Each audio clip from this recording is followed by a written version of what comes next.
ഭാഗവതം മുഴുവൻ രൂപപ്പെട്ടത് ഈ ഒരൊറ്റ ശ്ലോകത്തിൽ നിന്നാണ്. പരീക്ഷത്തിൻ്റെ ഈ ചോദ്യമാണ് ഭാഗവതം പറയാൻ ശ്രീശുക ബ്രഹ്മർഷിയെ പ്രേരിപ്പിക്കുന്നത്. ഇതാണ് മെയിൻ ചോദ്യം.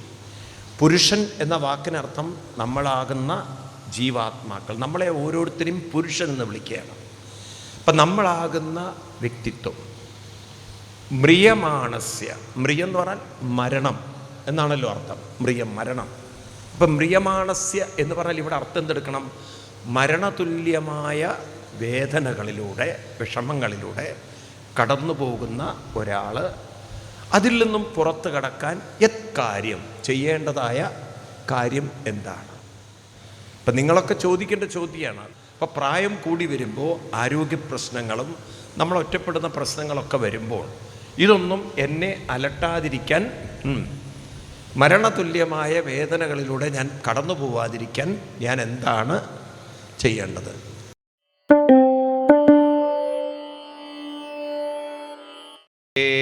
രാമ ഹരേ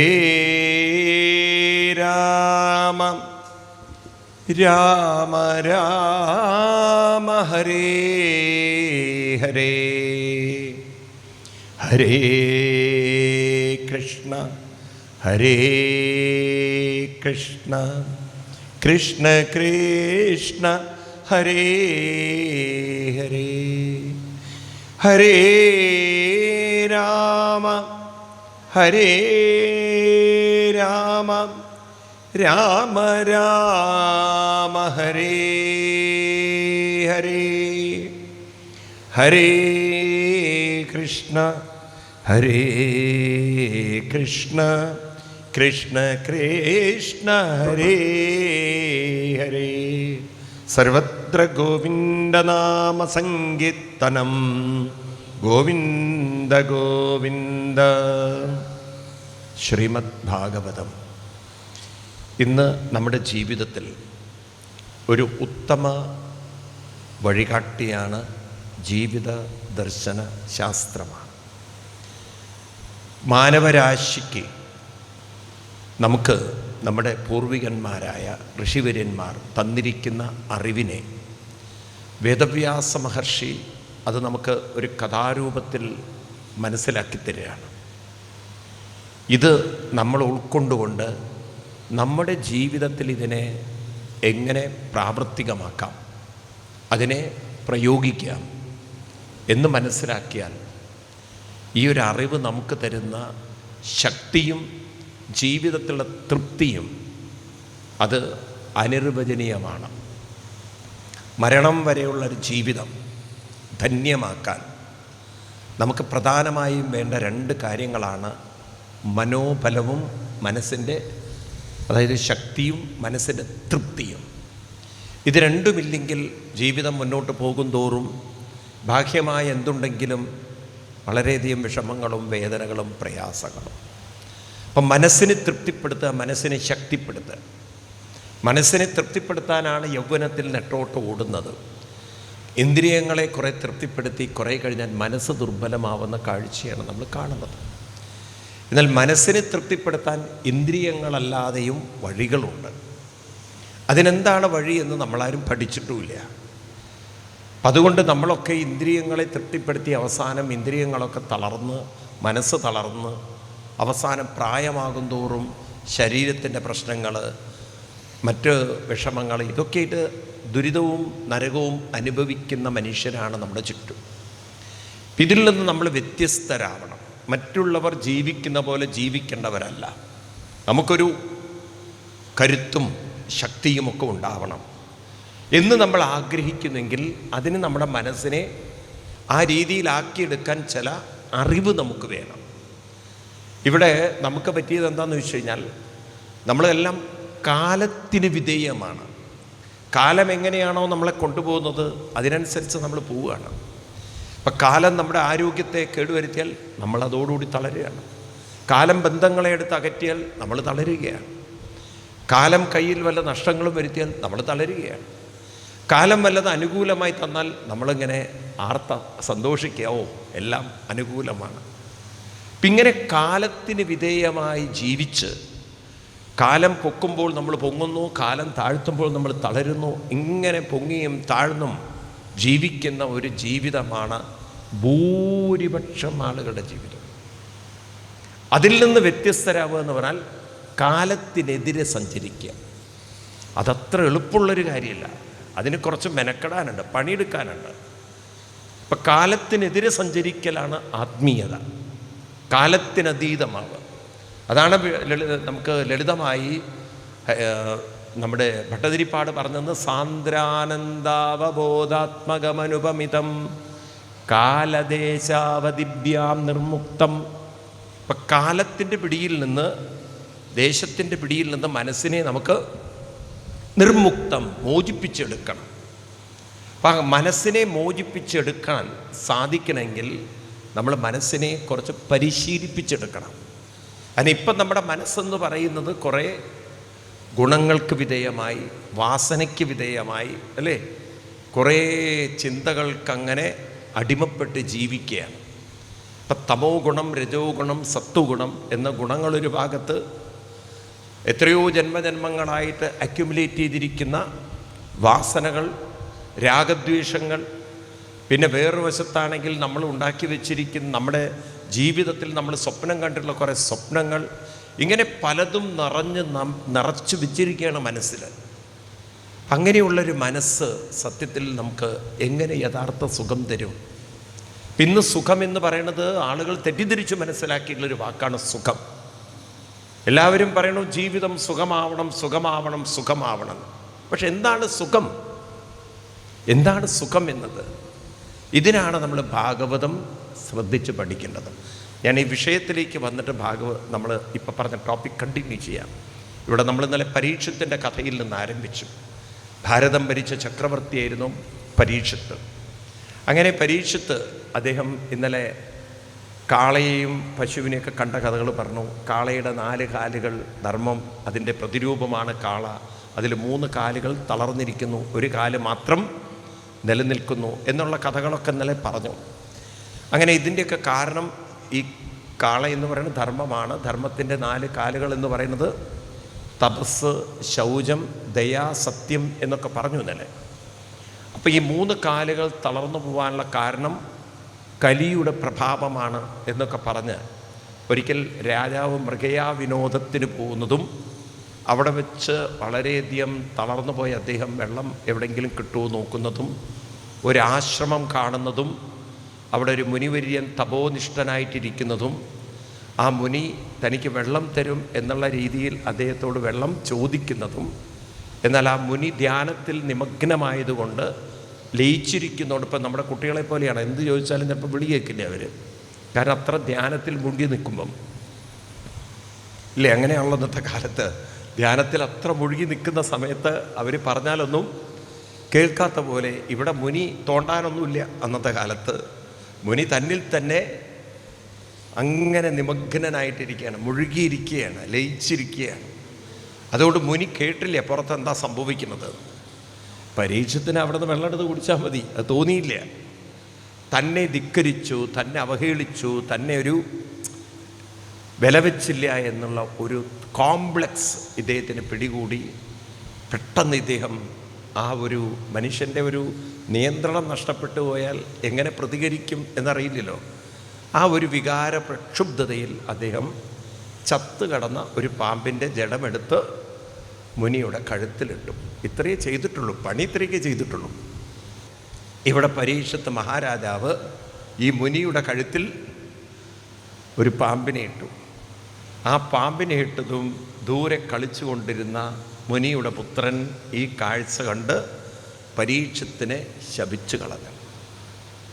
ഏതൊരു പാമ്പിൻ്റെ ജഡമാണോ അച്ഛൻ്റെ കഴുത്തിലിട്ട് അവഹേളിച്ചത്, അധർമ്മിയായ നീ വളരെ തെറ്റാണ് കാണിച്ചത്, വളരെ നിന്ദ്യമായ പ്രവൃത്തിയാണ്.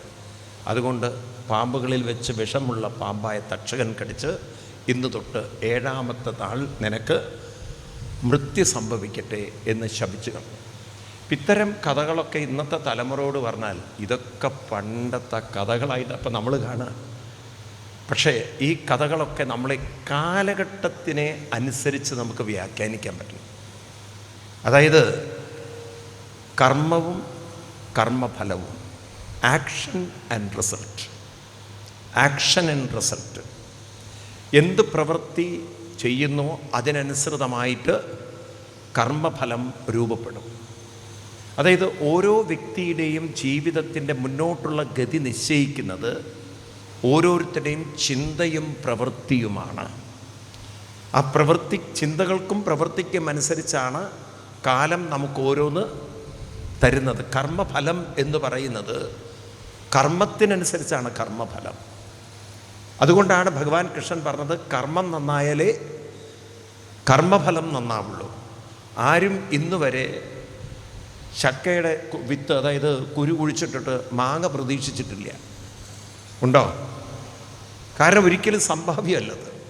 അല്ലെങ്കിൽ പിന്നെ അതിനകത്ത് ഡബ്ബി എന്ന് പറഞ്ഞ എന്താണ് ഇന്നത്തെ ഒരു പുതിയൊരു സംഭവമാണല്ലോ, ഒന്നിനെ ഒട്ടിക്കുന്നൊരു സംഭവം.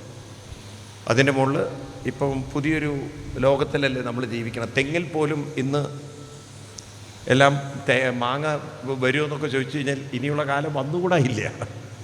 കാരണം ആ തരത്തിലുള്ള കൃഷി രീതികളൊക്കെ ലോകത്തിൽ എത്തിക്കൊണ്ടിരിക്കുക. അപ്പം ഇവിടെ നമുക്കറിയാം, ഇപ്പം കൊപ്രയാട്ടിക്കഴിഞ്ഞാലേ വെളിച്ചെണ്ണ ഉള്ളൂ. അതിൻ്റെ ആരെങ്കിലും തേങ്ങയുടെ ചിരട്ടായിട്ട് വെളിച്ചെണ്ണ വന്നിട്ടുണ്ടോ? അപ്പോൾ ഉള്ളതിൽ നിന്നേ നമുക്ക് വല്ലതും എടുക്കാൻ പറ്റില്ല. ഇതുപോലെ കർമ്മത്തിനനുസരിച്ച് കർമ്മഫലം വരുള്ളൂ. കർമ്മം തെറ്റിയാൽ കർമ്മഫലവും തെറ്റും. അതല്ലേ രാമായണത്തിൽ പറഞ്ഞ താൻ നിരന്തരം ചെയ്യുന്ന കർമ്മങ്ങൾ താൻ അനുഭവിക്കണം. അതിനെക്കുറിച്ച് ആരും ബോധേഡല്ല. ഞാനെന്ത് തോന്നിവാസവും ചെയ്യാം, പക്ഷെ എനിക്ക് വേണ്ടാത്ത കർമ്മഫലമൊന്നും തരരുതെന്നാണ്. നോക്കൂ, എന്ത് തോന്നിവാസവും ചെയ്തിട്ട് ഭഗവാന്റെ അടുത്ത് വന്നിട്ട് നല്ല ജീവിതം തരണേ എന്ന് പറഞ്ഞാൽ ഭഗവാൻ എന്താ പറയുക?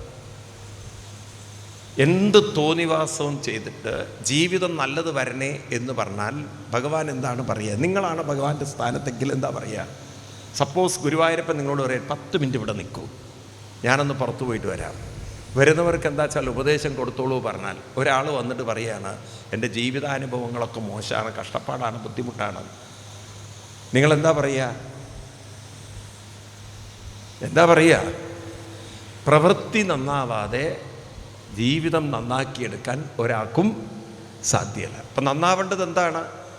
പ്രവൃത്തിയാണ്. പ്രവൃത്തി തെറ്റിയാൽ കർമ്മഫലവും തെറ്റും. എല്ലാവർക്കും കർമ്മഫലം നല്ലത് വേണം. എന്ത് ചെയ്യില്ല? ഇപ്പം നോക്കൂ, പല രാഷ്ട്രീയ പാർട്ടിക്കും ഇവിടെ അധികാരം വരണം ഇല്ലേ? വീണ്ടും എങ്ങനെയെങ്കിലൊക്കെ കടിച്ചു ചെയ്യേണ്ട പ്രവൃത്തി നന്നാവാതെ ഇങ്ങനെ ആൾക്കാർ തിരഞ്ഞെടുക്കുക. വെറുതെയാണ് ആൾക്കാർ തൂത്തെറിയുന്നത് പല രാഷ്ട്രീയക്കാരെയും. കാരണം നാട് നന്നാക്കാതെ വെറുതെ ജാതിയും മതവും പറഞ്ഞുകൊണ്ടിരുന്നാൽ ജനങ്ങളുടെ വയറെന്നറിയോ ഇല്ലേ? ശരിയല്ലേ? ഇത് ആളുകൾക്ക് പുരോഗതി വേണം, ആളുകൾക്ക് നാട് നന്നാവണം. അപ്പം അതാരോ ചെയ്യുന്നത്? അവരുടെ കൂടെ നിൽക്കും. രാഷ്ട്രീയം നോക്കിയിട്ടല്ല, ആളുകൾക്ക് പുരോഗതി വേണോ വേണ്ടയോ? എന്താ ഒന്നും മിണ്ടാത്തത് നിങ്ങൾ?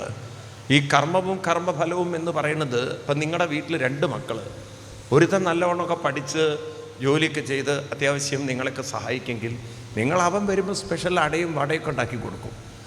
മറ്റവനാണെങ്കിൽ ഒരു പണിയെടുക്കില്ല, ഒരു പൈസയും തരില്ല. എന്നിട്ട് നിങ്ങളോട് അട വേണമെന്ന് പറഞ്ഞാൽ നിങ്ങൾ എന്താ ചെയ്യുക? ആട്ടും. പോടുന്നെന്ന് പറയും, അടയ്ക്ക് വേണ്ടി വന്നിരിക്കണമെന്ന്. അടയിരുന്നിട്ട് ആട്ടിയിട്ടുണ്ടാവും നിങ്ങൾ. ആണോ അല്ലയോ? എന്തോ ഒന്നും മിണ്ടാത്തത് നിങ്ങൾ? ആണോ അല്ലയോ? എന്താ കാര്യം? അവനവൻ്റെ കർമ്മത്തിനനുസരിച്ച് കർമ്മഫലം കിട്ടുള്ളൂ. അങ്ങനെ തന്നെയല്ലേ വേണ്ടത്? ഇവിടെ രാജാവ് തോന്നിവാസം ചെയ്തു, ഇപ്പം അദ്ദേഹത്തിന് കർമ്മഫലവും കിട്ടാൻ പോണു. 7ാമത്തെ ദിവസം തക്ഷകനാൽ മൃത്യു ഭവതി. അപ്പം ഈ ശാപം എന്ന് പറയുന്നത് നിങ്ങൾ വിചാരിക്കേണ്ട ഏതോ ഒരാളിങ്ങനെ നിനക്കത് സംഭവിക്കട്ടെ എന്നാണ്. ശാപം എന്ന് പറയുന്നത് അവനവൻ ചെയ്യുന്ന കർമ്മങ്ങൾക്ക് പ്രതികൂലമായി കിട്ടുന്ന അടികളെയാണ് എന്തു പറയുക? ശാപം. അതല്ലേ ശരി? അവനവൻ ചെയ്യുന്ന കർമ്മങ്ങൾക്ക്, അതായത് തെറ്റായ കർമ്മങ്ങൾക്ക് കിട്ടുന്ന, ഇപ്പം നോക്കൂ, ദുർബല ചിന്തകളായിട്ട് എപ്പോഴും സംശയരോഗത്തിൽ ജീവിക്കുന്നവർക്ക് എവിടെയാണ് നല്ല കുടുംബജീവിതം ഉണ്ടാവുക? ഇന്നിപ്പം മൊത്തം സംശയരോഗികളാണ്. ഭർത്താവ് മൊബൈലെടുത്ത അപ്പം ഭാര്യയ്ക്ക് സംശയം ആരെയാണ് തോണ്ടുന്നതെന്ന്. ഭാര്യ മൊബൈലെടുത്താൽ ഭർത്താവിന് സംശയം ഇവളാരെയാണ് തോണ്ടുന്നത്. അപ്പോൾ മൊത്തം സംശയമായാൽ ആ വീട്ടിൽ സമാധാനമുണ്ടോ? സന്തോഷമുണ്ടോ? നിങ്ങളൊന്നും മിണ്ടാത്തത് ഉണ്ടോ? ഇതുപോലെ എന്നും മനസ്സിൽ എനിക്ക് സുഖമില്ല. അവർക്ക് ഒരു കാലത്ത് സുഖം ഉണ്ടാവാൻ പോണില്ല. കാരണം അവരുടെ മനസ്സേ ശരിയല്ല.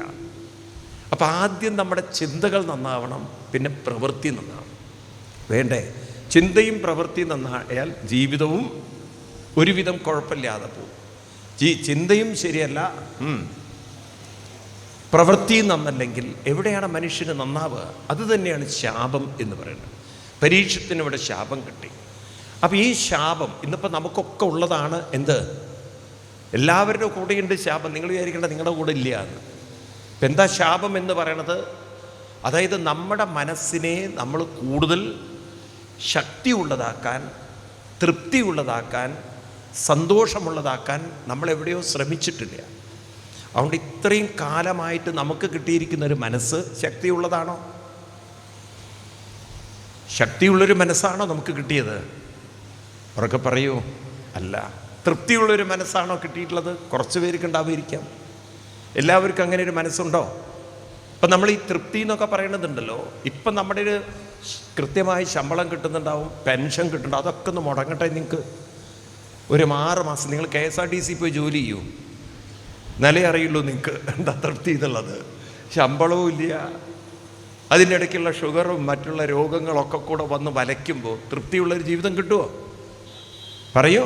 അതാണ് കേരളക്കാർക്കാണെങ്കിൽ റിട്ടയർ ചെയ്ത് അന്ന് തുടങ്ങി മുട്ടുവേദന, ഒരു ഭാഗത്തിരിക്കാൻ പറ്റില്ല. നമ്മൾ നോർത്തിലൊക്കെ പോയി കഴിഞ്ഞാൽ ആൾക്കാർ താഴെ ഇരുന്നിട്ടാണ് സത്സംഗം കേൾക്കുക. നമ്മളിവിടെയൊക്കെ മൊത്തം ചെയർമാൻമാരായിപ്പോയി. നമുക്കിപ്പോൾ ചെയറിൽ നടക്കില്ല കാര്യങ്ങൾ. അതെ, ശരീരത്തിൻ്റെ ആരോഗ്യം വളരെ മോശം. അപ്പോൾ ഇതൊക്കെ നമ്മുടെ ജീവിതത്തിൽ എവിടെയാണ് തൃപ്തിയുള്ളത്? കല്യാണം കഴിഞ്ഞിട്ട് 1 മാസം കഴിഞ്ഞിട്ട് നിങ്ങൾ അവരെ മുഖത്തേക്ക് നോക്കൂ, എന്തൊക്കെയാണ് വിശേഷം? കല്യാണം കഴിഞ്ഞു എന്ന് പറഞ്ഞാൽ, കല്യാണം കഴിഞ്ഞു പറഞ്ഞാൽ, കല്യാണം എന്ന് പറഞ്ഞാൽ തന്നെ അർത്ഥം സന്തോഷം, മംഗളം എന്നൊക്കെയാണ്. ആ മംഗളമൊക്കെ പോയി. എന്ത് പറ്റി? കെട്ടിപ്പോയി എന്ന്, കല്യാണം കഴിഞ്ഞു പോയി എന്ന്. ഈ രീതിയിൽ ജീവിതത്തിൽ പലപ്പോഴും നമ്മൾ സന്തോഷം അനുഭവിക്കേണ്ട ആളുകൾ ജീവിതം മുന്നോട്ട് പോകുന്തോറും സന്തോഷം കുറഞ്ഞ് ആരോഗ്യം കുറഞ്ഞു വരിക. അപ്പം ഇതിലെ നമുക്ക് മറികടക്കാൻ പറ്റുമോ? ഈ ഒരു വിധി നമുക്ക് മാറ്റി എഴുതാൻ പറ്റുമോ? മനസ്സിനെ ശക്തിയുള്ളതാക്കി, തൃപ്തിയുള്ളതാക്കി മാറ്റാൻ സാധിക്കുമോ? അതായത് ഇന്ന് ഉള്ള അനുഭവത്തിനെ മാറ്റിമറിക്കാൻ നമുക്ക് സാധിക്കുമോ? ഇത് തന്നെയായിരിക്കാം പരീക്ഷത്തിനെയും ഇങ്ങനൊരു ചിന്തയിൽ പ്രേരിപ്പിച്ചത്. എനിക്കിപ്പോൾ ഒരു ശാപം കിട്ടി, 7ാമത്തെ ദിവസം തക്ഷകൻ കടിച്ച് മരിക്കും. അപ്പം ഈ ഒരു ശാപത്തിൽ നിന്നും എനിക്ക് പുറത്ത് കടക്കാൻ സാധിക്കുമോ? അതിന് ഞാൻ എന്താണ് ചെയ്യേണ്ടത്? അപ്പം മഹാന്മാരൊക്കെ പറഞ്ഞു, അങ്ങ് ഒരു കാര്യം ചെയ്യും, കൊട്ടാരം വിട്ട് ഹരിദ്വാറിലേക്ക് പോവാം. അങ്ങനെ അദ്ദേഹം കൊട്ടാരം വിട്ട്, ഹരിദ്വാർ എന്ന് പറഞ്ഞാൽ ഇന്ന് നമ്മൾ കാണുന്ന ഹരിദ്വാറല്ല, അത് വേറെ ഗംഗയുടെ തീരത്താണ്. അപ്പോഴേക്കും രാജാവിന് വേണ്ടി ഒരു പർണശാലയൊക്കെ പണിതു, രാജാവിനെ അവിടെ ഇരുത്തി. എല്ലാ മഹാന്മാരും അവിടെ എത്തിച്ചേർന്നിട്ടുണ്ട്. കാരണം രാജാവ് പ്രായോപവേശം ചെയ്യാൻ പോവുകയാണ്. ഈ പ്രായോപവേശം എന്ന് പറഞ്ഞൊരു ചടങ്ങുണ്ട്, ഇപ്പോഴും ഉണ്ട്, ഇപ്പോഴും ഉള്ളൊരു ചടങ്ങാണ്. അതായത് വലിയ സന്യാസിമാരൊക്കെ അവരെന്താ വെച്ചാൽ മരിക്കാറായാൽ അവർക്ക് മനസ്സിലാവും, മരിക്കാറായി എന്നുള്ള ഒരു അനുഭവം അവർക്കുള്ളിൽ തോന്നും. ഇവരെന്താ വെച്ചാൽ ഗംഗയിലേക്ക് ഇറങ്ങിച്ചെല്ലും. ഗംഗയിൽ ഇറങ്ങിച്ചെന്ന് വലിയ തോർത്തിൽ ശിഷ്യന്മാരോട് വലിയ കല്ലെടുത്തിട്ട് അരയിൽ അങ്ങോട്ട് കെട്ടാൻ പറയും. എന്നിട്ട് അവർ ചമ്രം പടിഞ്ഞിരുന്ന് ഈ ശരീരത്തെ അങ്ങോട്ട് ഗംഗയിലേക്കാണ് എന്നുള്ളത്. ഇവരൊറ്റ ഇരിപ്പാണ് അതിൻ്റെ അകത്ത്. വെള്ളം കയറി ആൾ പോവും. കല്ല് വെച്ചതുകൊണ്ട് ശരീരം ഒരിക്കലും പൊങ്ങയില്ല. അങ്ങനെ ശരീരം അങ്ങനെ വെള്ളത്തിൽ ഒരു തരം, നമുക്ക് ഇന്നത്തെ ഭാഷയിൽ പറഞ്ഞ ഒരു സൂയിസൈഡാണ് ജലസമാധി എന്നൊക്കെ പറയുന്നത്. മനസ്സിലായില്ലേ? ശ്രീരാമസ്വാമി അവസാനം ഇങ്ങനൊരു ജലസമാധി അങ്ങനെയാണ് പോകുന്നത്. നിങ്ങൾ രാമായണത്തിൻ്റെ അവസാന ഭാഗം വായിച്ചു കഴിഞ്ഞാൽ ശ്രീരാമസ്വാമി അവസാനം ജലത്തിലേക്ക്, സരയൂലേക്ക് ഇറങ്ങിപ്പോയി എന്നാണ് രാമായണത്തിൽ വാൽമീകി മഹർഷി പറഞ്ഞിട്ടുള്ളത്. ആരെങ്കിലും കേട്ടിട്ടുണ്ടോ? അത് കേട്ടിട്ടുണ്ടോ? അങ്ങനെ ഒരു സമാധി. ഇപ്പോഴും ചില സന്യാസിമാർ അവർ ശരീരം ഉപേക്ഷിച്ചതിന് ശേഷം ഇങ്ങനെ പ്രായോപവേശം ചെയ്യുന്നത് ഇപ്പോഴും ഉണ്ട്. ഞാൻ 2022 കണ്ടിട്ടുണ്ട് അങ്ങനെ ഒരു സ്വാമിജി പ്രായോപവേശം ചെയ്തു. അപ്പോൾ എന്താ വെച്ചാൽ മരിച്ചു കഴിഞ്ഞാൽ, ശരീരം പോയി കഴിഞ്ഞാൽ ചമ്രം പഠിച്ചിരുത്തും. അവർ മരിച്ച് ഉടനെ തന്നെ ആ സമയത്ത് തന്നെ അവരെ ചമ്രം പഠിച്ചിരുത്തും. അല്ലെങ്കിൽ പിന്നെ ബോഡി വളയില്ല. ആ ബോഡി എങ്ങനെ ചമ്രം പഠിച്ചിരുത്തി, എന്നിട്ട് ആ മടിയിൽ വലിയൊരു കല്ലൊക്കെ വെച്ച് കെട്ടി, എന്നിട്ട് ആ ബോഡി അവർ എന്ത് ചെയ്യിച്ചാൽ ശിഷ്യന്മാർ കൊണ്ടുപോയി ഗംഗയിൽ അങ്ങനെ ഇരുത്തും. വെള്ളം കേടുവരില്ലേ എന്നൊക്കെ ചോദിച്ചു കഴിഞ്ഞാൽ അവർ എത്രയോ കാലമായിട്ടത് അനുഷ്ഠിക്കുന്നൊരു ചടങ്ങാണ്. അപ്പോൾ എന്തു പറഞ്ഞാൽ അവരത് ചെയ്തിട്ടുണ്ടാവും. ഇപ്പോഴും ഉണ്ടത്. ഇപ്പോഴും ധാരാളം സന്യാസിമാർ ചെയ്യുന്നൊരു കാര്യമാണ്. ഈ ഒരു കാര്യത്തിൻ്റെ പേരാണ് പ്രായോപവേശം എന്ന് പറയുന്നത്. അപ്പം അങ്ങനെ പരീക്ഷത്ത് പ്രായോപവേശം ചെയ്യാനായിട്ട് എവിടെ പോയി? ഗംഗയുടെ തീരത്ത്. അപ്പം അവസാനം മരിക്കുന്നതിന് മുമ്പ്, തക്ഷകൻ വരുന്നതിന് മുമ്പ് കല്ലൊക്കെ മടിയിൽ കെട്ടി വെള്ളത്തിലേക്ക് ഇറങ്ങാമെന്നായിരിക്കും അദ്ദേഹത്തിൻ്റെ പദ്ധതി. അപ്പം അദ്ദേഹം അവിടെ ഇരിക്കുന്ന സമയത്ത് എല്ലാവരും നാമം ജപിക്കുകയാണ്, ഹരേ രാമ ഹരേ രാമ. അപ്പം പരീക്ഷത്ത് അവിടെ ഇരുന്ന മഹാന്മാരോട് ചോദിച്ചു, ഞാൻ നിങ്ങളൊക്കെ ഈ നാമം ചൊല്ലുന്നത് കേൾക്കുന്നുണ്ടെങ്കിലും എൻ്റെ മനസ്സ് മുഴുവൻ വലിയ കുറ്റബോധം. കാരണം ഞാൻ ഒരിക്കലും അങ്ങനെയൊന്നും ചെയ്യാൻ പാടില്ലായിരുന്നു എന്ന് മാത്രമല്ല, എനിക്കിപ്പോഴും എൻ്റെ ജീവിതത്തിൽ നിന്ന് അങ്ങോട്ട് പൂർണ്ണമായി ഞാനങ്ങനെ വിരക്തനായി വന്നിട്ടില്ല. അതൊക്കെ വിട്ടുപോരേണ്ടി വന്നു ഓൾ ഓഫ് എ സഡൻ എല്ലാം. അപ്പം മനസ്സ് മുഴുവൻ ആകെ അസ്വസ്ഥമാണ്, പിരിമുറുക്കങ്ങളാണ്, സംഘർഷമാണ്. ഇതിൽ നിന്ന് എനിക്കെങ്ങനെയെങ്കിലും ഒന്ന് മോചനം നേടണം. അപ്പോൾ നോക്കൂ, പരീക്ഷത്ത് അന്ന് ചോദിച്ച ചോദ്യമാണ് ഈ 2024 ഭാഗവതത്തിനെ പ്രസക്തി ഉള്ളതാക്കി തീർത്തിരിക്കുന്നത്. നമ്മൾ ആ ചോദ്യം ഒന്ന് നോക്കാം. നിങ്ങൾ 1-ാം സ്കന്ധത്തിൽ ഭാഗവതത്തിൽ 19-ാം അധ്യായം എടുക്കുക, 37-ാമത് ശ്ലോകം എടുക്കുക. എനിക്ക് തോന്നുന്നു ഇതൊക്കെ നമ്മളൊന്ന് മനസ്സിലാക്കി വെക്കണേ. ഈ ഭാഗവതത്തിലെ അന്നത്തെ കാലത്തെ ഒരു സൈക്കോളജിക്കൽ ചോദ്യം, മനഃശാസ്ത്രപരമായ ചോദ്യം, നമ്മളെല്ലാവരും നേരിടുന്ന പ്രശ്നം, ഇന്നത്തെ യുവതലമുറ നേരിടുന്ന പ്രശ്നം. ഇതൊരു മരണത്തെക്കുറിച്ച് മാത്രമുള്ള ചോദ്യമല്ല, ഇത് നമുക്കൊക്കെ ഉള്ളൊരു ഗൈഡൻസാണ്. 1-ാം സ്കന്ധം 19-ാം അധ്യായം 37-ാം ശ്ലോകം. അവിടെ പരീക്ഷത്ത് ചോദിക്കുകയാണ്, അവിടെ കടന്നു വരുന്ന അപ്പോഴേക്കും അതിൻ്റെ ഇടയ്ക്ക് അങ്ങോട്ട് ശ്രീശുക ബ്രഹ്മർഷി വരികയാണ്. വേദവ്യാസ മഹർഷിയുടെ പുത്രനായ ശ്രീശുക ബ്രഹ്മർഷി. അദ്ദേഹം അവധൂത വൃത്തിയിൽ ജീവിക്കുന്ന ആളാണ്. ഒരു പശുവിനെ കറക്കുന്ന നിമിഷം മാത്രമേ ഒരിടത്ത് നിൽക്കാറുള്ളൂ. അപ്പം അങ്ങനെ ആരോടും അധികം ഇടപെടാത്ത അവധൂതനായി, സർവസംഘപരിത്യാഗിയായി, പരമജ്ഞാനിയായി ഉള്ള വേദവ്യാസ മഹർഷിയുടെ പുത്രനായ ശ്രീശുക ബ്രഹ്മർഷി. അദ്ദേഹം ബ്രഹ്മസാക്ഷാത്കാരം നേടിയ മഹാഗുരുവാണ്. ചെറിയ കുട്ടിയാണ്, എന്നാൽ അറിവിൻ്റെ കാര്യത്തിൽ മഹാഗുരുവാണ്. അപ്പം അദ്ദേഹത്തിന് എല്ലാവരും നമസ്കരിച്ചു, അദ്ദേഹത്തിനെ സ്വീകരിച്ചിരുത്തി. ആ സമയത്ത് പരീക്ഷത്ത് മഹാരാജാവ് ശ്രീശുക ബ്രഹ്മർഷിയോട് ചോദിക്കുന്ന ചോദ്യം ആണ് 37-ാമത് ശ്ലോകത്തിൽ നമ്മൾ കാണുന്ന അതപൃച്ഛാമി സംസിദ്ധിം യോഗിനാം പരമം ഗുരും പുരുഷസ്യേഹയത്കാര്യം മ്രിയമാണസ്യ സർവത. ഇത് അണ്ടർലൈൻ ചെയ്യണം. ഈ ശ്ലോകം ഭാഗവതം മുഴുവൻ രൂപപ്പെട്ടത് ഈ ഒരൊറ്റ ശ്ലോകത്തിൽ നിന്നാണ്. പരീക്ഷത്തിൻ്റെ ഈ ചോദ്യമാണ് ഭാഗവതം പറയാൻ ശ്രീശുക ബ്രഹ്മർഷിയെ പ്രേരിപ്പിക്കുന്നത്. ഇപ്പം എന്താണ് ചോദ്യം? അതപൃച്ഛാമി, ഞാൻ ചോദിക്കുകയാണ്, അങ്ങയോട് ചോദിക്കുകയാണ്. അങ്ങ് യോഗിനാം പരമം ഗുരും, അങ്ങ് ആരാണ്? യോഗികളിൽ വെച്ച് പരമഗുരുവായ അങ്ങയോട് ചോദിക്കുകയാണ്. പുരുഷസ്യേഹയത്കാര്യം മ്രിയമാണസേ, ഇതാണ് മെയിൻ ചോദ്യം. പുരുഷൻ എന്ന വാക്കിനർത്ഥം നമ്മളാകുന്ന ജീവാത്മാക്കൾ, നമ്മളെ ഓരോരുത്തരെയും പുരുഷൻ എന്ന് വിളിക്കുകയാണ്. അപ്പം നമ്മളാകുന്ന വ്യക്തിത്വം മ്രിയമാണസ്യ, മ്രിയം എന്ന് പറഞ്ഞാൽ മരണം എന്നാണല്ലോ അർത്ഥം. മ്രിയം മരണം. അപ്പം മ്രിയമാണസ്യ എന്ന് പറഞ്ഞാൽ ഇവിടെ അർത്ഥം എന്തെടുക്കണം? മരണതുല്യമായ വേദനകളിലൂടെ, വിഷമങ്ങളിലൂടെ കടന്നു പോകുന്ന ഒരാൾ, അതിൽ നിന്നും പുറത്ത് കടക്കാൻ കാര്യം ചെയ്യേണ്ടതായ കാര്യം എന്താണ്? അതായത് ഹൈലി മെൻ്റൽ ഡിപ്രഷനിലൂടെ, മെൻ്റൽ പെയിനിലൂടെ, മെൻ്റൽ ടെൻഷനിലൂടെ, മെൻ്റൽ സ്ട്രെസ്സിലൂടെ കടന്നു പോകുന്ന ഒരാൾ അതിൽ നിന്നും പുറത്ത് കടക്കാൻ എന്താണ് ചെയ്യേണ്ടത്? അങ്ങനെ നമ്മൾ അതിനെ വ്യാഖ്യാനിക്കുമ്പോൾ ഒന്നുകൂടി നോക്കൂ. പുരുഷസ്യേഹയത്കാര്യം മ്രിയമാണസ്യ സർവതാ മ്രിയമാണ്. എന്തായാലും എപ്പോഴും മരിക്കില്ല ആൾക്കാർ. അങ്ങനെ എപ്പോഴും മരിക്കുക എന്നുള്ളൊരു പരിപാടിയുണ്ടോ? ചില ആൾക്കാർ കള്ളുകൂടി നിർത്തുന്ന പോലെ ചില ആൾക്കാർ കള്ളുകൂടി നിർത്തും. ചിലർ പറയാറുണ്ട് ഞാൻ 6 തവണ നിർത്തിയതാണെന്ന്. അപ്പോൾ ഉറപ്പല്ലേ അയാളുടെ കള്ളുകൂടിയുടെ നിർത്തുന്ന വൈഭവം. സിഗരറ്റ് വലിയൊക്കെ ചിലർ നിർത്തിയിട്ട് പറയാറുണ്ട് എനിക്കങ്ങനെ നിർത്താൻ പ്രയാസമൊന്നുമില്ല, ഞാൻ മുമ്പും നിർത്തിയതാണെന്ന്. ഇത് നിർത്താൻ എനിക്ക് അത്ര വലിയ പ്രയാസമല്ല, ഞാൻ മുമ്പും നിർത്തിയതാണ്. അപ്പം മുമ്പ് നിർത്തിയതിൻ്റെ പണിയാണ് ഇപ്പം കണ്ടിന്യൂ ചെയ്യണത്. ഇപ്പം എന്ന് പറഞ്ഞ പോലെ എപ്പോഴും ഒരു മരണമൊന്നുമില്ല, ഉണ്ടോ? അപ്പം എപ്പോഴും മ്രിയമാണസ്യ സർവതാ മ്രിയമാണസ്യ എന്ന് പറഞ്ഞാൽ അർത്ഥം എന്തെടുക്കണം? എപ്പോഴും പലവിധത്തിലുള്ള മരണതുല്യമായ, അതാണ് അർത്ഥം. മരണതുല്യമായ വേദനകളിലൂടെ കടന്നു പോകുന്ന ആളുകൾ എങ്ങനെയാണ് അതിൽ നിന്നും പുറത്ത് കടക്കേണ്ടത്? എങ്ങനെ അതിനെ നേരിടണം? നല്ല ചോദ്യമല്ലേ? നല്ല ചോദ്യമാണോ?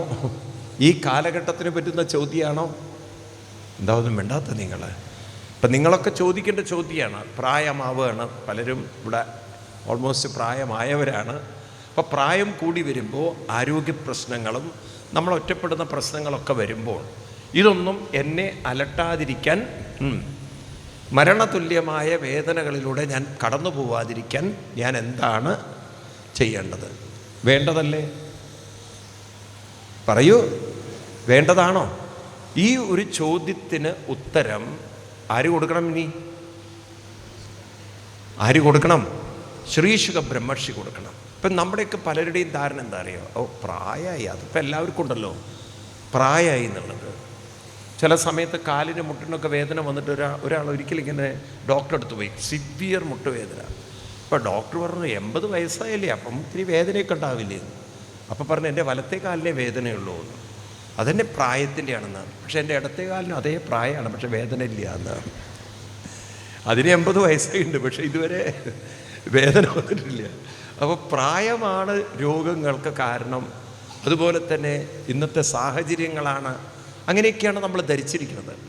പക്ഷെ ഒരു കാര്യം നിങ്ങൾ മനസ്സിലാക്കണം, ഇതൊക്കെ ന്യായീകരിക്കുന്നവർ കാലത്തിൻ്റെ പിടിയിലാണ്. ഏതിൻ്റെ? കാലത്തിൻ്റെ പിടിയിലാണെന്ന് അവർ അറിയുന്നില്ല. നമുക്ക് കാലത്തിൻ്റെ പിടിയിൽ നിന്നും എന്തു ചെയ്യണം? പുറത്ത് കടക്കാൻ സാധിക്കുന്ന ഒരു മനസ്സിനെ നമ്മൾ ഡെവലപ്പ് ചെയ്യാനാണ് ഇത് കേൾക്കുന്നത്. അപ്പം എപ്പോഴും പലതരത്തിലുള്ള മരണതുല്യമായ പ്രശ്നങ്ങളിലൂടെ കടന്നു പോകുന്നവർ കാലത്തിൻ്റെ പിടിയിലാണ്. കാരണം കാലം നമുക്ക് ഓരോരോ അനുഭവങ്ങൾ കൊണ്ടുതരും. ചിലപ്പം ചിലർക്ക് മക്കൾ പോകും, ചിലപ്പം ഭർത്താവ് പോകും, ചിലപ്പം ഭാര്യ പോകും. പലതരത്തിലുള്ള രോഗങ്ങൾ വന്നേക്കാം, പലതരത്തിലുള്ള വിഷമങ്ങൾ വന്നേക്കാം. അന്നിങ്ങനെ എന്നും പറഞ്ഞിരിക്കരുത്. അന്ന് കരയുന്നുവെങ്കിൽ നിങ്ങൾ ഭാഗവതം കേട്ടിട്ടും കാര്യമില്ല. അപ്പം ഭാഗവതം കേൾക്കുന്ന എന്തിനാണ്? കാലം എന്ത് പരീക്ഷണം തന്നാലും, കാലം നമ്മളെ ഏതൊക്കെ വിധത്തിൽ അസ്വസ്ഥമാക്കിയാലും കാലത്തിൻ്റെ പിടിയിലേക്ക് മനസ്സിനെ എന്താണെന്നും മിണ്ടാത്ത നിങ്ങൾ. ഇപ്പോൾ നോക്കൂ, കാലവും കാലത്തിൻ്റെ പിടി കൊടുക്കരുതെന്നൊക്കെ പറയുന്നത് ഏതുപോലെ? പണ്ട് നിങ്ങൾക്കൊക്കെ വീട്ടിൽ സ്ഥലമുള്ള സ്ഥലത്ത്, ഇന്നിപ്പോൾ ഫ്ലാറ്റ് ആയതുകൊണ്ട് പറഞ്ഞാൽ മനസ്സിലാവില്ല. ഇപ്പോൾ പഴയ കാലത്തൊക്കെ വീട്ടിലൊക്കെ തെങ്ങ് ഉണ്ടെങ്കിൽ ഈ തെങ്ങിൻ്റെ മണ്ട മറ്റേ വീടിൻ്റെ മണ്ടയ്ക്ക് പോയിട്ടേ നിൽക്കുള്ളൂ. അതും പഴയ കാലത്തൊക്കെ ഓടിട്ട വീടും മറ്റുമൊക്കെ അല്ലേ. തേങ്ങയോ മടലൊക്കെ വീണാൽ അവരുടെ ഓടിൻ്റെ പണി തീരും. പിന്നെ ആ വീട്ടുകാർ തമ്മിൽ വളരെ ബഹളവും ഇല്ല. അങ്ങനെയൊന്നും ഉണ്ടായിട്ടില്ലേ പണ്ട്? പഴയ കാലത്തൊക്കെ അങ്ങനെയല്ലേ. അപ്പോൾ എന്ത് ചെയ്യുന്നു വെച്ചാൽ ആ തെങ്ങിൻ്റെ മണ്ട നല്ല കമ്പി എടുത്തിട്ട് കെട്ടുകാരൊക്കെ ഉണ്ട്. ഇപ്പോൾ ഒക്കെ കുറഞ്ഞു തോന്നണം. പഴയ കാലത്തൊക്കെ അങ്ങനെ ഇപ്പോഴും ഉണ്ടോ? ഇപ്പോഴും ഉണ്ടെന്ന് എനിക്ക് ഞാൻ അങ്ങനെ കാണുന്നില്ല. ഏതായാലും ആ മണ്ട പിടിച്ചിട്ട് ഇങ്ങോട്ടൊരു വലി പിടിച്ച് ടൈറ്റായിട്ട് കെട്ടിക്കഴിഞ്ഞാൽ ക്രമേണ ആ മണ്ട, ആ തെങ്ങിൻ്റെ തല അവിടുന്ന് പതുക്കെ വളഞ്ഞ് നമ്മുടെ പറമ്പിലേക്ക് വരും. അനുഭവമുള്ളവരുണ്ടോ അവിടെ ആരെങ്കിലും? ഒരുവിധമൊക്കെ മണ്ട വളഞ്ഞവരാണ്. ഏതായാലും ഇപ്രകാരം മണ്ടയൊക്കെ തിരിച്ചു കൊണ്ടുവരുന്ന പോലെ ഇവിടെ കാലത്തിൻ്റെ കയ്യിൽപ്പെട്ടുപോയ മനസ്സിനെ നമുക്ക് വലിച്ചു കൊണ്ടുവരാനാണ് ഈ ഭാഗവതം നിങ്ങൾ കേൾക്കുന്നത്. ഈ വലി ഈ കമ്പി എടുത്തിട്ട് കെട്ടിയിട്ടില്ല എങ്കിൽ ഇത് വല്ലവൻ്റെയും മണ്ടയ്ക്ക് വീഴും, നിങ്ങളിരുന്ന് കരയും ചെയ്യും. അതുകൊണ്ട് ഭാഗവതം കേട്ട് കഴിഞ്ഞാൽ പിന്നെ ഇരുന്ന് കരയാൻ നമുക്ക് യോഗ്യതയില്ല, അർഹതയില്ല. നിങ്ങൾ കരയാൻ പറ്റില്ലേ നിങ്ങൾക്ക്? കാരണം നിങ്ങൾക്ക് ആ മനോബലം കൂടിയിട്ടുണ്ടാവും. മനോബലമില്ലാത്തവരാണ് ജീവിതത്തിൻ്റെ പ്രശ്നങ്ങളിൽ തളർന്ന് തരിപ്പണമാകുന്നത്. അപ്പം നിങ്ങൾക്ക് മനോബലം വേണോ? ദൈവത്തോട് പ്രാർത്ഥിക്കലാണ് ഇപ്പം നിങ്ങളുടെയൊക്കെ ജോലി. നമ്മുടെ ഹിന്ദുക്കൾ അങ്ങനെയാണ് ഈ കോലത്തിലായത്. ദൈവത്തോട് പ്രാർത്ഥിച്ചാലൊന്നും ഒരു ദൈവത്തിനും മനോബലം തരാൻ സാധ്യമല്ല. കാരണം മനസ്സിൻ്റെ ഫുൾ ഫ്രീഡം നിങ്ങൾക്ക് തന്നിരിക്കുകയാണ്. അതിനെ എങ്ങനെ വേണമെങ്കിലും നിങ്ങൾക്ക് ദുർബലമാക്കി നന്നാക്കി എന്ത് വേണമെങ്കിലും ചെയ്യാം. അതിലിടപെടാൻ ഒരാൾക്കും പുറമേ നിന്ന് നോക്കൂ. നിങ്ങൾ സ്വയം ചിന്തിച്ച് നോക്കൂ. നമ്മുടെ സ്വന്തം വീട്ടിൽ തന്നെ നോക്കൂ നിങ്ങൾ. അങ്ങനെയെങ്കിലും നിങ്ങൾ പഠിക്കൂ. സ്വന്തം വീട്ടിൽ ഇപ്പം ഭാര്യ വിചാരിച്ചാൽ ഭർത്താവിൻ്റെ മനസ്സിന് ധൈര്യം കൊടുക്കാൻ പറ്റുമോ? നിങ്ങൾ സ്വയം ചിന്തിക്കൂ. ഭർത്താവ് വിചാരിച്ചാൽ ഭാര്യയുടെ മനസ്സിന് ഒരു സന്തോഷം കൊടുക്കാൻ പറ്റുമോ? പറയൂ. കഴിഞ്ഞ ദിവസം ഒരാൾ എന്നോട് പറഞ്ഞു, സ്വാമി എൻ്റെ ഭാര്യയ്ക്ക് എല്ലാറ്റിനും പേടിയാണ്. ബസ്സിൽ കയറാൻ പേടി, ട്രെയിനിൽ കയറാൻ പേടി, ഫ്ലൈറ്റിൽ കയറാൻ പേടി. അതുകൊണ്ട് എനിക്കിപ്പോൾ എങ്ങോട്ട് പോകാൻ പറ്റില്ല എന്ന്. ഞാൻ എന്താ ചെയ്യേണ്ടത്? ഞാൻ പറഞ്ഞു, ഭാര്യ എടുത്തുകൊണ്ട് നടക്കുമെന്ന്. 86 കിലോ ഉണ്ട് ഭാര്യയ്ക്ക്. അല്ലാതെ ഈ എന്ത് ചെയ്യാനാണ്? ഭാര്യയ്ക്ക് ഇവിടെ പോകാനും ധൈര്യമില്ല. അപ്പോൾ ഇയാൾ അതുകൊണ്ട് ഭാര്യയ്ക്ക് കാവലായിട്ടിരിക്കുകയാണ്. അപ്പം എന്ത് കണ്ടാലും പേടി ഭാര്യയ്ക്ക്. ഫ്ലൈറ്റ് കയറി കഴിഞ്ഞാൽ ഫ്ലൈറ്റ് താഴെ വീഴുമെന്ന്, അല്ലെങ്കിൽ ഫ്ലൈറ്റ് താഴേക്കല്ലേ വരുള്ളൂ. പേടിക്കാനുള്ള കാര്യം എന്തുണ്ട് എന്ന് പറഞ്ഞ പോലെ ഈ മനസ്സിനെ പേടി വന്നാൽ അതിനെ നിയന്ത്രിക്കൽ അത്ര എളുപ്പമല്ല. അപ്പോൾ മനസ്സിനൊരു ശക്തി വേണം, മനസ്സിന് ധൈര്യം വേണം എന്നുള്ളവർക്കുള്ള കൃതിയാണ് ഏത്? ഭാഗവതം. ഇതെല്ലാവർക്കും കേൾക്കേണ്ട സാധനമൊന്നുമല്ലേ? എല്ലാവരും കേട്ടിട്ടുണ്ട്, നേരെ ആവുകയില്ല. ഉള്ളു തുറന്നു പറയാലോ. ഇതാർക്കുള്ളതാണിത്? എൻ്റെ ജീവിതത്തിൽ മനോബലം വേണം, മനഃശക്തി വേണം എന്ന് ആര് ആഗ്രഹിക്കുന്നുണ്ടോ, അത് നേടിയെടുക്കാൻ ആർക്ക് ജിജ്ഞാസയുണ്ടോ അവർക്കുള്ള കൃതിയാണ് ഏത് ഭാഗവതം. അല്ലാത്തവരിവിടെ ഇരുന്നിട്ട് യാതൊരു കാര്യമില്ല. വെറുതെ വായുമ്പോൾ കഥ കേൾക്കാനല്ല, കഥ തീരാൻ പോവുക നമ്മുടെ. അപ്പം കഥ തീരാൻ പോകുന്ന നമ്മൾ കഥയുള്ളവരായി മാറണം. വേണ്ടേ? എന്തോ അത് മിണ്ടാത്തത് നിങ്ങൾ? വേണോ വേണ്ടയോ? അതുകൊണ്ടാണ് ഈ ചില ശ്ലോകങ്ങളൊക്കെ നിങ്ങളോട് മനസ്സിലാക്കാൻ പറഞ്ഞത്.